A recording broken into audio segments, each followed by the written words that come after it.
ಯಾಕೆ ಹೀಗೆ ಕಿತ್ತಾಡ್ತಾ ಇದ್ದೀರಾ? ಹುಚ್ಚಿ ಹಿಡಿದಿದ್ಯಾ ನಿಮ್ಗೆ? ಯಾಕೆ ಹೊಡೆದ ಅವನ್ನ?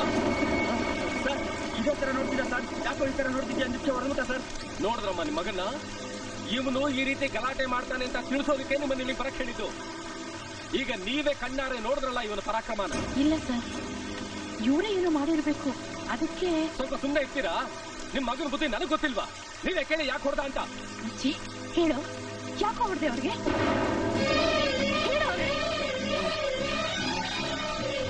ಯಾಕೆ ಹೊಡೆದೆ ಹೇಳು. ನೋಡಿಮ್ಮ, ನಿಮ್ ಮಗನಿಗೆ ಇನ್ ಮೇಲೆ ಹಾಕೋ ಜಾಗ ಇಲ್ಲ. ಕರ್ಕೊಂಡು ಹೋಗಿ. ಈ ಸಲ ಅವನ್ನ ಬಿಟ್ಬಿಡಿ ಸರ್. ಮುಂದೆ ಅವ್ರು ಯಾವತ್ತೂ ಈ ತರ ಮಾಡೋದಿಲ್ಲ. ಮಾಡಲ್ಲ ಅಂತ ಏನ್ ಗ್ಯಾರಂಟಿ?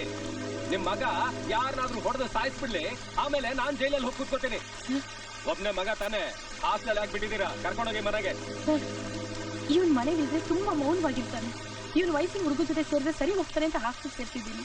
ದಯವಿಟ್ಟು ಸರ್, ಇದೊಂದು ಸಾರಿ ಕ್ಷಮಿಸಿ. I am sorry. ಇಂಥ ಪುಂಡು ಹುಡುಗರನ್ನ ಇಟ್ಕೊಂಡು ಹಾಸ್ಟೆಲ್ ನಡ್ಸಕ್